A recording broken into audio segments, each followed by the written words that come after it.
भाग विज्ञानता, शिव स्वरूप शिवकार, नमहु त्रियोग संहारी के।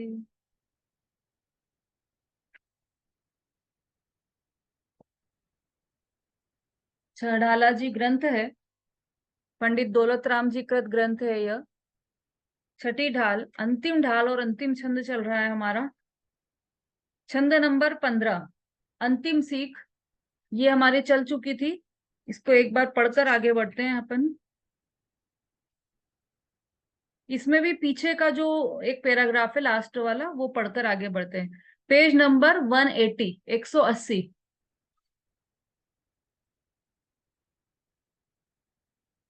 मिल गया सबको?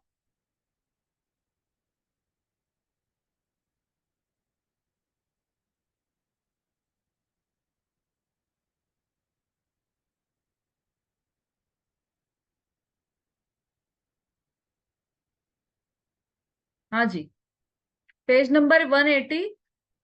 यहाँ विशेष यह समझना कि जीव अनादि काल से मिथ्यात्व रूपी अग्नि द्वारा राग द्वेष रूप अपने अपराध से ही दुखी हो रहा है। पूरे छड़ाला का सार ये है। क्या सार है? कि हमने अनादि से हमारे ये संसार परिभ्रमण का कारण, हमारे दुख का कारण दूसरी वस्तुओं को मान रखा है। किसको माना है? कि इसके कारण मैं दुखी हूं, बेटा मेरी बात नहीं सुनता है इसलिए मैं दुखी हूं, या मेरा शरीर अस्वस्थ रहता है इसलिए मैं दुखी हूं।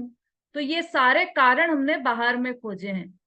यहाँ पर ये कह रहे हैं कि दूसरे दूसरे तो हमारे दुख का कारण है नहीं, वो तो बात बहुत दूर की है। लेकिन जो कर्म है, वह कर्म भी हमारे दुख का कारण नहीं है। तो फिर दुख का कारण है कौन? तो यहाँ पर लिखा कि जीव अनादि काल से मिथ्यात्व रूपी अग्नि द्वारा, मिथ्यात्व रूपी अग्नि, अग्नि जैसे सबको जला देती है, उस अग्नि द्वारा राग द्वेष रूप अपने अपराध से ही दुखी हो रहा है। खुद की मान्यता उल्टी है, खुद ने अपराध किया राग द्वेष का, इसलिए यह अपराध से ही दुखी हो रहा है।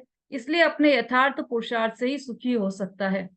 जहां से भूल है, जिसके कारण दुख है, वो मिटाने से, उस भूल को मिटाने से ही सुखी हो सकते हैं।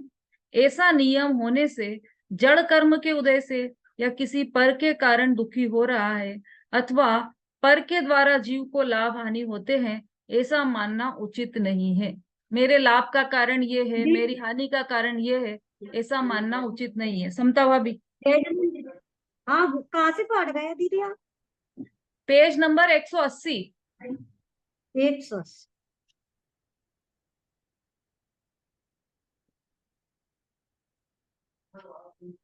मिल गया? हाँ।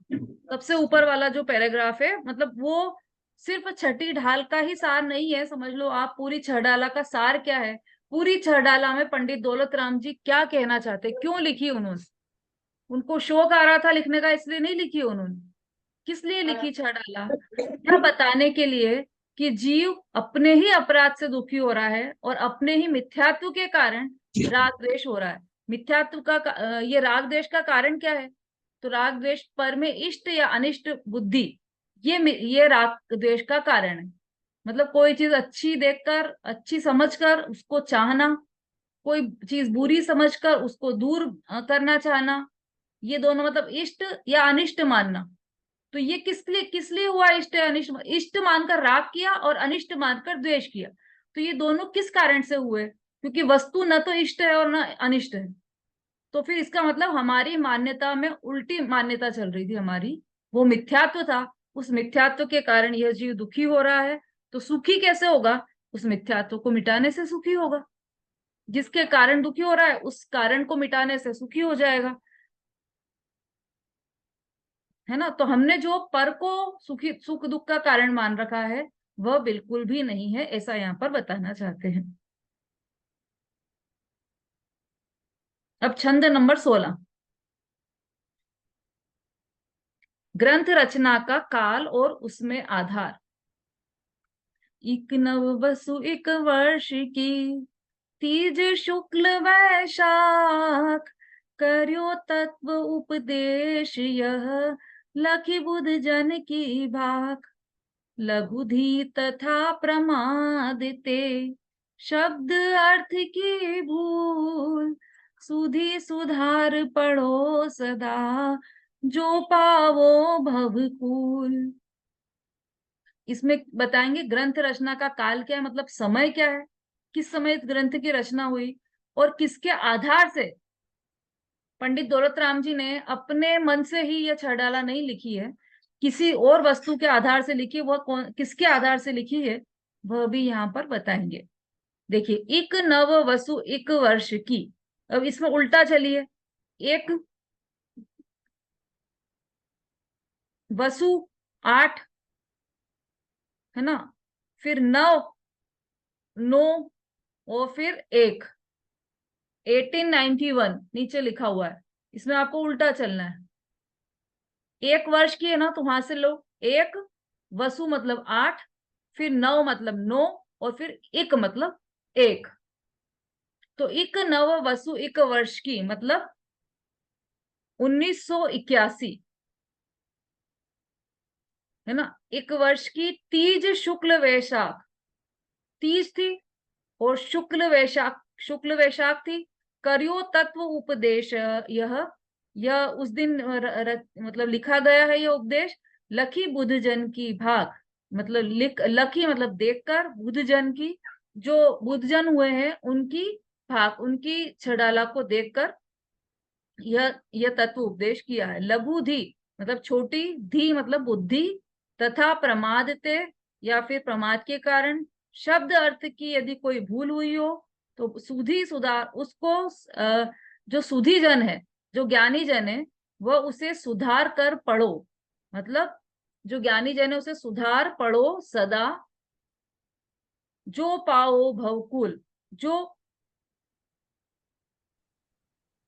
जो पाओ भवकुल मतलब संसार रूपी समुद्र को पार करने के लिए जो ठीक लगता हो वैसा सुधार करके पढ़े। हाँ जी, अनुज जी बोलिए।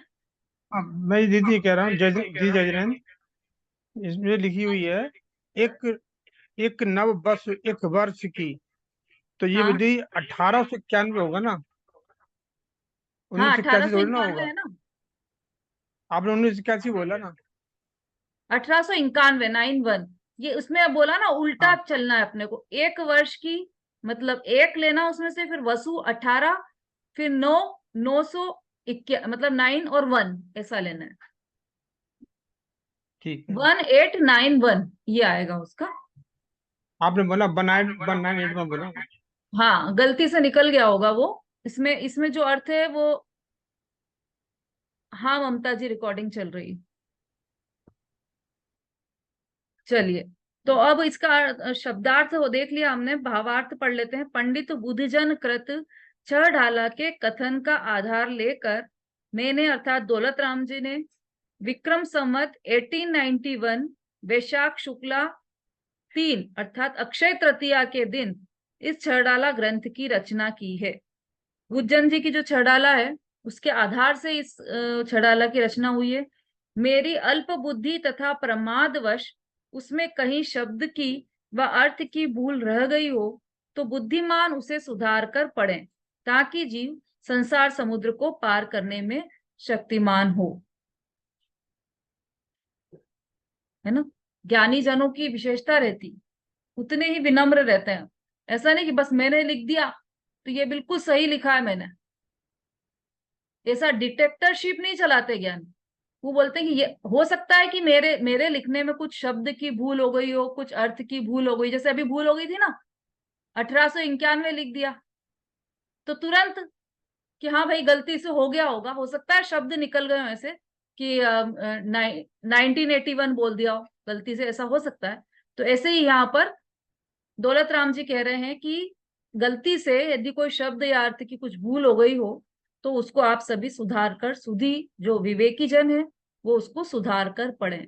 अमृतचंद्राचार्य ने भी क्या लिखा है, एक तो अपना कर्तृत्व नहीं मानते कि मैंने किया है, उन्होंने बुद्धजन के आधार से लिखा है, तो वो बिल्कुल क्लियर किया है यहाँ पर कि जैसी छड़ाला बुद्धजन जी ने लिखी है उसके आधार से हमने ये यहाँ पर, अभी हम भी हैं जैसे, तो ये बोल रहे हैं कि ये जो पाठशाला में जितना भी चिंतन या जो विश्लेषण चल रहा है, वह सब जितना हमने गुरुदेव से सुना है या और भी हमारे जो गुरुजन है उनके मुंह से सुना है, उसके आधार से ही यहाँ पर चर्चा चल रही है ना। तो किसी के भी घर की बात नहीं है, ये परंपरा से जो चला आ रहा है सर्वज्ञ देव का, उसके आधार से ये सारी बात की गई है यहाँ पर। और अमृत चंद्राचार्य ने क्या लिखा है कि अक्षरों से शब्द बने, शब्दों से वाक्य बने। तो ये तो सब अपने आप हो गया, इसमें मुझ अमृत चंद्र का कुछ भी कर्तव्य नहीं है। इतनी निर्लिप्तता की भावना रहती है वहां आचार्यों की कि मैंने कुछ नहीं किया, ये अपने आप शब्द अक्षर हुए, अक्षर से शब्द बन गए, शब्द से वाक्य बन गए, मेरा कुछ भी कर्तव्य नहीं है इसमें। तो ज्ञानी जन, जितने ज्ञानी जन होते हैं ना, उतने विनम्र होते हैं। विद्या ददाति विनयम, पढ़ा है ना अपन ने बचपन में। तो जितनी विद्या, जितनी ज्ञान आप प्राप्त करोगे, उतने विनम्र होते जाओगे। और नहीं तो फिर क्या होगा, अध जल गगरी छलकत जाए। जितना कम ज्ञान होता है ना, उतना छलकता है, उतना बताना चाहता है लोगों को कि मेरे को ज्ञान है, ज्ञान है, ज्ञान है। जिसका कम ज्ञान होगा वो ज्यादा बताना चाहता है, और जो भरपूर ज्ञानी है वो विनम्र रहता है कि अरे मुझे तो कुछ भी ज्ञान नहीं, है ना। चलिए देखिए, अब इसमें जो नीचे फुटनोट दिया है उसको पढ़ लेते हैं। इस ग्रंथ में 6 प्रकार के छंद और 6 प्रकरण हैं, इसलिए तथा जिस प्रकार तीक्ष्ण, इसमें ये जो पूरी छड़ाला है, इसमें 6 प्रकार के छंद दिए ना, पद्मरी छंद, जोगी रासा, ऐसे अलग अलग दिए सब जगह पर, है ना। चाल छंद, 6वीं ढाल में कैसा था, हरि गीत छंद, 6वीं ढाल में हरि गीत छंद था। तो ये सब अलग अलग तरह के छंद दिए हैं। प्रकरण भी 6 अलग अलग हो गए, है ना। कहीं पर चतुर्गति भ्रमण बताया है, कहीं पर सिद्ध भगवान का, कहीं पर 6वें गुण स्थानवर्ती मुनिराज का प्रकरण है, कहीं पर 5वें गुण स्थानवर्ती श्रावक के बारे में पूरा कथन है। तो 6 प्रकार के छंद और 6 प्रकार के प्रकरण हैं। इसलिए तथा जिस प्रकार तीक्ष्ण शस्त्रों के प्रहार को रोकने वाली ढाल होती है, ढाल होती है ना, अपन ने म्यूजियम में रखी हुई देखी होगी सबने, ऐसे गोल गोल ढाल होती है, कोई तलवार से मारे तो फटाफट उस ढाल को आगे कर देते हैं। तो तीक्ष्ण प्रहार से बचने के लिए ढाल होती है। उसी प्रकार जीव को अहितकारी शत्रु, मिथ्यात्व, रागादि आश्रवों का तथा अज्ञान अंधकार को रोकने के लिए ढाल के समान यह 6 प्रकरण है। क्या है, कौन से तलवार जीव जीव को किस तलवार से रक्षा करनी है अपनी,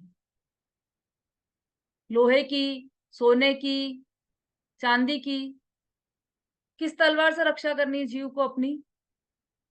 ढाल दी ना, ये 6 ढाल दिए दौलत राम जी ने। तो उसमें ये ढाल दी क्यों है, किससे रक्षा करनी है अपनी, शोभा जी।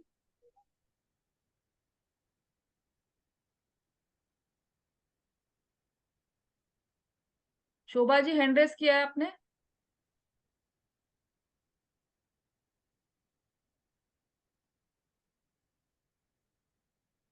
समता जी बोलिए। जय जैनंद दीदी, मिथ्यात्व रूपी राग देश दाल से रक्षा करना। हाँ, मिथ्यात्व से, रागादिक भावों से, आश्रयों से अपनी रक्षा करनी है, और अज्ञान से, इनसे हमारी रक्षा करनी है हमें। तो उन सबको रोकने के लिए ढाल के समान ये 6 प्रकरण है, इसलिए इस ग्रंथ का नाम 6 ढाला रखा गया है। ठीक है, अब यहाँ से 6वीं ढाल का सारांश प्रारंभ हो रहा है। देखो यहाँ पर उन्होंने लिखा तो है दौलत राम जी ने कि ये इस ग्रंथ की छड़ाला के दिन इस छड़ाला ग्रंथ की रचना की, इस दिन बुद्धजन जी की छड़ाला देखकर इस छंद की रचना की। पर वास्तव में क्या होता है कि कोई भी द्रव्य अन्य द्रव्य का कर्ता होता ही नहीं है। वास्तविक बात तो यही है। वह तो व्यवहार से, व्यवहार अर्थात क्या, किसी को किसी में मिलाकर कथन करना, ये व्यवहार का कथन होता है। तो वह संयोग की दृष्टि से यह कहा जाता है कि छड़ाला की रचना पंडित दौलत राम जी ने की। वास्तव में तो कोई भी एक द्रव्य दूसरे द्रव्य का कर्ता नहीं है। शोभा जी बोलिए, क्या कुछ कहना चाह रहे हैं आप।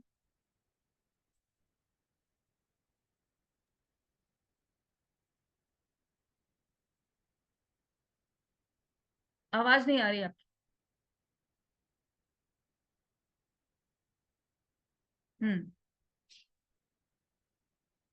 मतलब यह जीव जो है वह केवल ज्ञाता ही है, करता नहीं है, किसी भी पर वस्तु का, किसी भी अन्य कार्य का करता नहीं है जीव, केवल मात्र ज्ञाता दृष्टा है।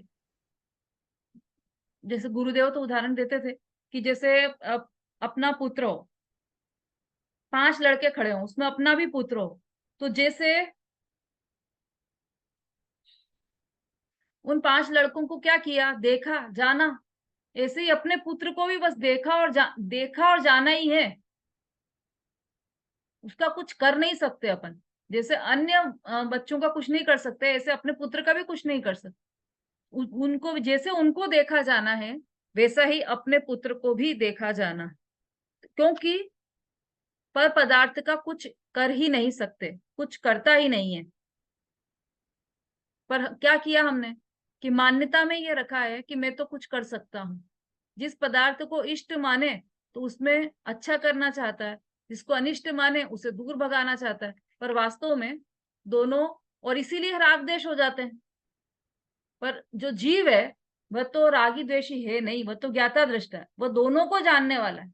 इष्ट वस्तु हो तो भी जानेगा, अनिष्ट वस्तु हो तो भी जानेगा, मात्र ज्ञाता और दृष्टा ही है। जीव और जो वस्तु है दूसरी, उसके बीच में बस एक ही संबंध है। कौन सा संबंध है? ज्ञेय ज्ञायक संबंध। जो अन्य वस्तु, अन्य पदार्थ हैं वो ज्ञेय है और जीव ज्ञायक है, इसके अतिरिक्त और कोई भी संबंध नहीं है किसी में भी। डिटेल तो बहुत सारा इसका है, लेकिन अब अपने पास समय लिमिटेड है। 6वीं ढाल का सारांश पढ़ना है, वहां से पढ़िए। पढ़िए सरिता जी। जय जिनेन्द्र दीदी। हम्म 6वीं ढाल का सारांश। जिस चारित्र के होने से समस्त पर पदार्थों से वृत्ति हट जाती है, वर्णादि तथा रागादि से चैतन्य भाव को पृथक कर लिया जाता है। अपने आत्मा में आत्मा के लिए आत्मा द्वारा अपने आत्मा का ही अनुभव होने लगता है। वहाँ नए प्रमाण निक्षेप, गुण गुणे, ज्ञान ज्ञाता, ज्ञेय ध्यान ध्याता, ध्येय कर्ता, कर्म और क्रिया आदि भेदों का किंचित विकल्प नहीं रहता। शुद्ध उपयोग रूप अभेद रत्नात्रय द्वारा शुद्ध चैतन्य का ही अनुभव होने लगता है। उसे स्वरूपाचरण चारित्र कहते हैं। यह स्वरूपाचरण चारित्र 4थे गुण स्थान से प्रारंभ होकर मुनि दशा में अधिक उच्च होता है। तत्पश्चात शुक्ल ध्यान द्वारा 4 घाती कर्मों का नाश होने पर यह जीव केवल ज्ञान प्राप्त करके 18 दोषों रहित श्री अरहंत पद प्राप्त करता है। फिर शेष 4 अघाती कर्मों का भी नाश करके क्षण मात्र में मोक्ष प्राप्त कर लेता है। उस आत्मा में अनंत काल तक अनंत चतुष्टय का, अनंत ज्ञान, अनंत दर्शन, अनंत सुख, अनंत वीर का एक सा अनुभव होता रहता है। फिर उसे पंच परिवर्तन रूप संसार में नहीं भटकना पड़ता है। वह कभी अवतार धारण नहीं करता, सदैव अक्षय अनंत सुख का अनुभव करता है। अखंडित ज्ञान आनंद रूप अनंत गुणों में निश्चल रहता है। उसे मोक्ष स्वरूप कहते हैं। जो हाँ। जीव मोक्ष की प्राप्ति के लिए बस एक पैराग्राफ ले लेते हैं अपन। जिस चारित्र के होने से समस्त पर पदार्थों में से प्रवृत्ति हट जाती है। देखो ये 6वीं जो ढाल है, यहाँ पर चारित्र का वर्णन है ना। उसके पहले हम सम्यक दर्शन, सम्यक ज्ञान, सबसे पहले तो हम चतुर्गति परिभ्रमण, और उसके बाद उस परिभ्रमण का कारण क्या है, ऐसे मिथ्या दर्शन, मिथ्या ज्ञान और मिथ्या चारित्र। फिर उस मिथ्या दर्शन, मिथ्या ज्ञान, मिथ्या चारित्र के कारण जो दुख उत्पन्न हुआ है, उस दुख से बचने का उपाय, तो सम्यक दर्शन, सम्यक ज्ञान और सम्यक चारित्र। फिर उसमें सम्यक दर्शन की चर्चा हमने 3री ढाल में की, और 4थी ढाल में सम्यक ज्ञान और एक देश चारित्र की चर्चा की। फिर 6ठी ढाल में सकल चारित्र की चर्चा की। चारित्र के 2 भेद है ना, एक देश चारित्र और सकल चारित्र। तो एक देश चारित्र की चर्चा हमने 3री ढाल में की, 4थी ढाल में की। और सकल चारित्र की चर्चा हमने छठी ढाल में की। ये सकल चारित्र के साथ ही स्वरूपाचरण चारित्र भी चलता है, उसकी बात यहाँ पर बता रहे हैं कि स्वरूपाचरण चारित्र क्या होता है। तो जिस चारित्र के होने से समस्त पर पदार्थों से वृत्ति हट जाती है। बाहर में तो सकल चारित्र हो गया, तो बाहर में भी सब परिग्रह से रहित हो गए, और अंदर में भी जो वृत्ति है वह भी सब पर पदार्थों से हट गई। वर्णादि तथा रागादि से चैतन्य भाव को पृथक कर लिया जाता है। वर्णादि अनुरागादि ते निज भाव को न्यारा किया, स्वरूपाचरण चारित्र की लाइन है। सबने छंद भी याद करते गए होंगे सब लोग साथ साथ छठी भी ढाल के, है ना। अपन ने एक कंपटीशन भी अनाउंस की थी कि जो पूरी छड़ाला के छंद सुनाएगा उसको प्राइज मिलेगा। तो यदि किसी ने की हो तो वो बाद में आप लिख दीजिएगा पूरे छड़ाला के सारे छंद। तो यहाँ पर क्या बात चल रही है, वर्णादि तथा रागादि से चैतन्य भाव को पृथक कर लिया जाता है। स्वरूपाचरण चारित्र में क्या हुआ कि वर्णादि मतलब नो कर्म और रागादि अर्थात भाव कर्म, और इसी में समझ लेना कि द्रव्य कर्म भी आ गए। तो वर्णादि और रागादि से अपने आत्म स्वभाव को पृथक कर लिया। मैं वर्ण वाला नहीं हूं, मैं काला गोरा नहीं हूं, मैं गोरा नहीं हूं, मैं मोटा पतला नहीं हूं, ऐसे जो वर्ण वाला अपने आप को मान रखा है वो वर्ण वाला मैं नहीं हूं। पहली बात तो ये। और जो वर्ण रस स्पर्श गंध इनसे मिलकर जो बना है ऐसा जो द्रव्य कर्म है, ज्ञानावर्णादिक जो 8 कर्म है, वो द्रव्य कर्म वाला भी मैं नहीं हूं। मतलब उनसे भी अपने आप को भिन्न कर लिया, द्रव्य कर्म से और नो कर्म से। और रागादिक से मतलब भाव कर्म से, राग आदि, आदि में क्या लेना, राग द्वेष क्रोध मान माया लोभ, जितने भी विभाव परिणमन है वो सब आ गए। उनसे चैतन्य भाव को पृथक कर लिया जाता है। अपने आत्मा में आत्मा के लिए ये सब जो किया है ना, किसके द्वारा किया, अपन ने क्या पढ़ा था वहां पर, भेद ज्ञान की छेनी डालकर इन सबको पृथक पृथक कर लिया। अब ये सब जो हुआ है वह प्राथमिक दशा की बात।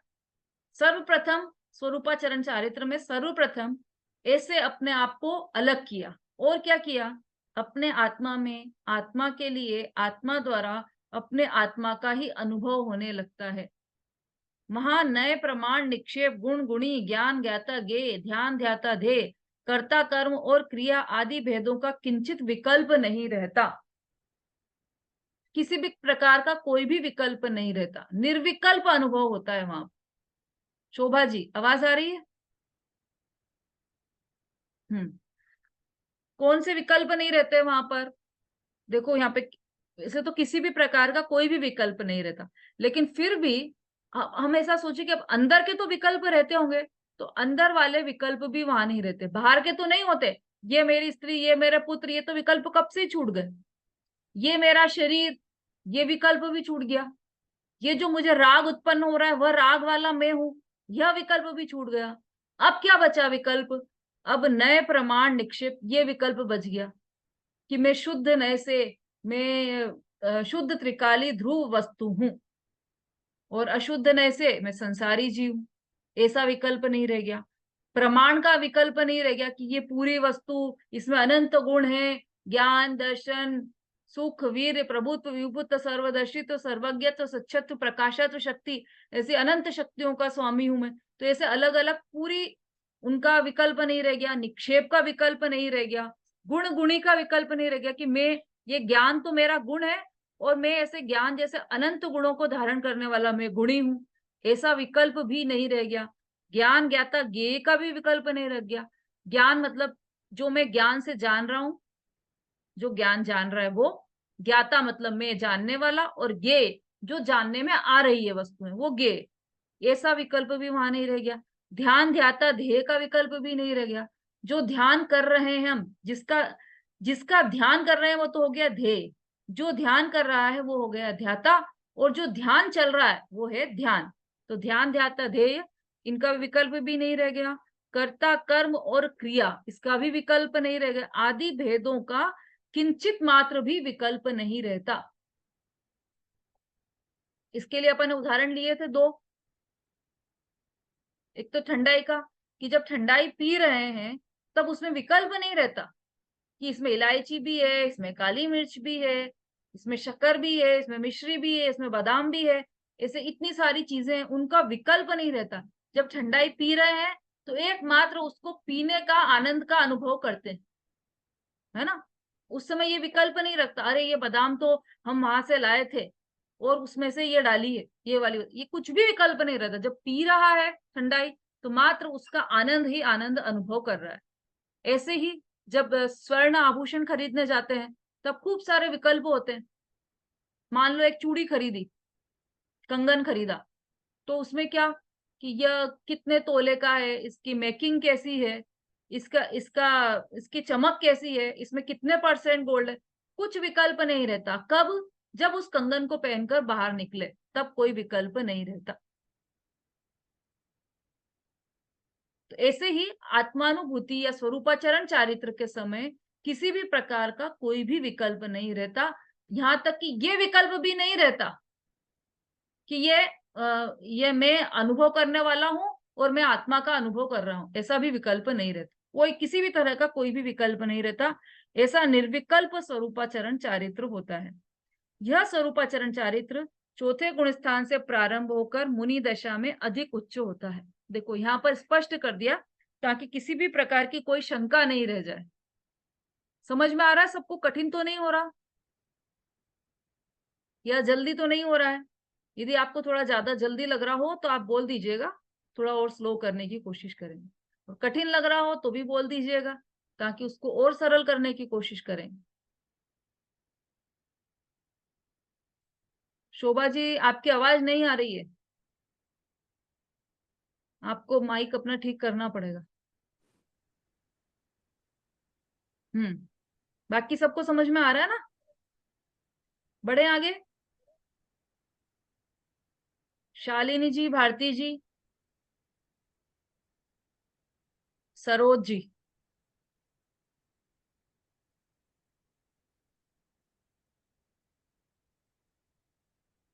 हाँ सुलेखा जी बोलिए।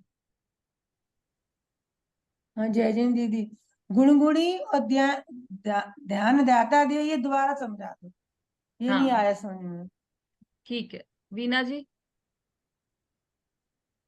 हाँ दीदी, यही मैं कहना चाह रही थी। और ये कर्ता, कर्म और क्रिया, मतलब थोड़ा सा कैसे घटित करें आत्मा से, मतलब ये समझना चाहती। ठीक है, दोनों का बता देते हैं अभी। पहले तो देखो गुण गुणी, तो गुण मतलब क्या कि जो आत्मा की शक्ति है वह गुण, या द्रव्य की जो शक्ति है वह गुण। अभी अपन सब द्रव्यों का लेते हैं, आत्मा पर बाद में जाते हैं। जैसे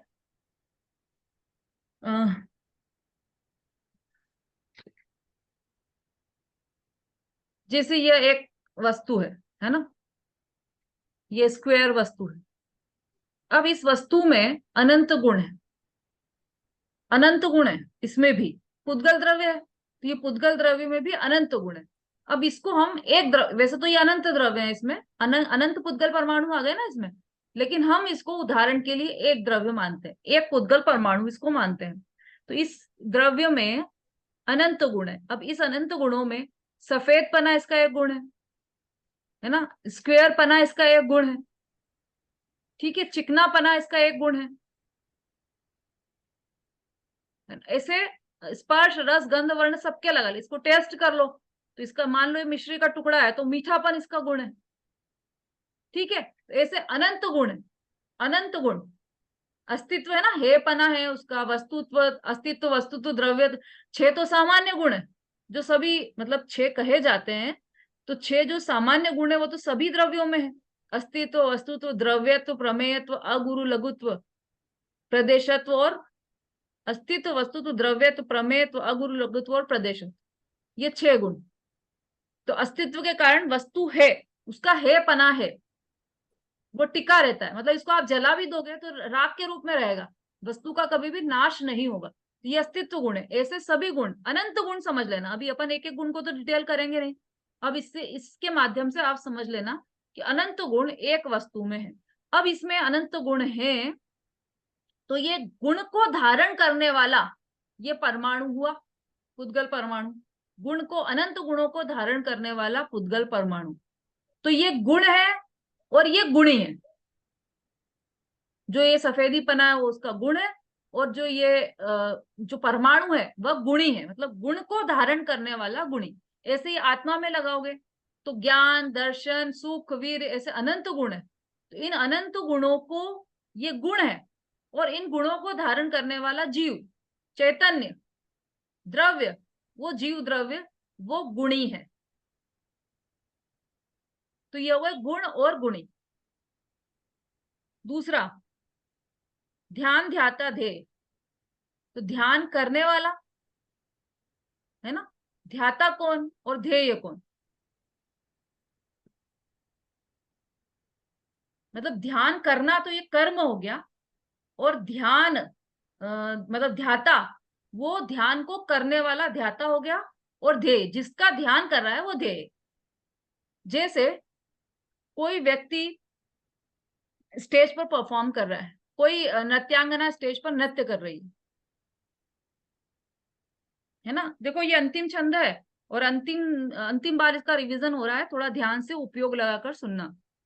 कोई नृत्यांगना मंच पर नृत्य कर रही है, तो वो जो नृत्यांगना है वह तो हो गई, वो किस लिए नृत्य कर रही है? वो क्योंकि उसको जो स्टेज का, जो कार्यक्रम का जो ऑनर है, जिसने कार्यक्रम करवाया है, उन्होंने कहा है कि आपको इस डांस के 25,000 रुपए मिलेंगे।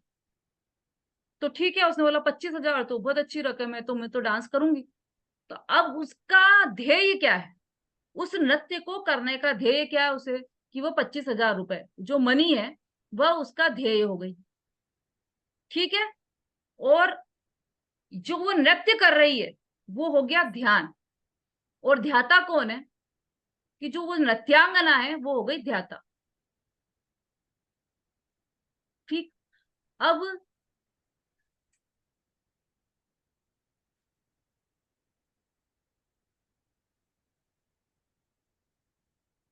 ऐसे ही आत्मा के संबंध में यदि हम लें, तो जीव ने ध्यान किया, ध्येय क्या है? आत्मानुभूति, आनंद प्राप्त करना। ध्येय है चैतन्य तत्व या आनंद प्राप्त करना, वो ध्येय हुआ। और ध्याता कौन? जो ध्यान कर रहा है, उस ध्येय के लिए जो ध्यान कर रहा है वो हो गया ध्याता, और जो ध्यान रूपी क्रिया चल रही है वो ध्यान है। ठीक है, ये हो गए 3, ध्येय, ध्याता, ध्यान। अब क्या बच गया? कर्ता, कर्म और क्रिया। तो कर्ता, इसमें भी सेम लगेगा। कर्ता मतलब जो कार्य कर रहा है वो कर्ता, कर्म जो कार्य किया जा रहा है वो कर्म, और क्रिया मतलब कर्ता, कर्म और क्रिया। देखो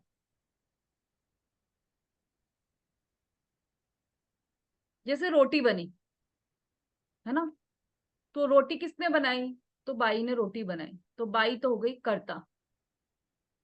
ठीक, कर्म मतलब रोटी बनाना उसका कर्म हुआ, और रोटी बनाने की जो प्रक्रिया चली उसके लिए उसने आटा गूंदा, लोई तोड़ी, बेलन से बेला, ये सब क्रिया हो गई।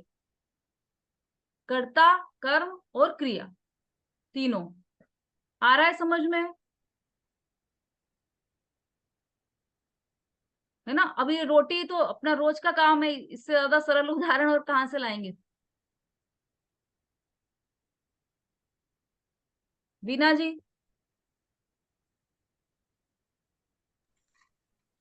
दीदी मतलब ये समझ में नहीं आ रहा है कि मतलब ये तो समझ में आ गया कि ये कार्य करने वाला कोई एक होता है, और वो किस लिए कर रहा है, और अम, उसका मतलब ध्येय क्या है। ये सब मतलब है तो सारी जितनी है वो सब एक ही रूप में घटित हो रही है, चाहे ध्येय है, चाहे वो गुणगुणी है, चाहे ज्ञाता है, चाहे क्रिया है, ये हाँ, सब थोड़ा थोड़ा एक अंतर ही। है, वैसे तो सिमिलर है, थोड़ा थोड़ा हाँ अंतर है उसमें। जैसे गुण और गुणी है, तो गुण को रखने वाला, जिस गुण को धारण करने वाला, मतलब जिसके पास अनंत गुण है वो हो गया गुणी, और जो अलग अलग गुण है वो हो गया गुण। अब लेकिन ध्यान ध्याता ध्येय में तो अलग बात हो गई। उसमें तो बात ये हो गई कि पर्याय की बात हो गई, कि जिसका ध्यान कर रहे हैं वो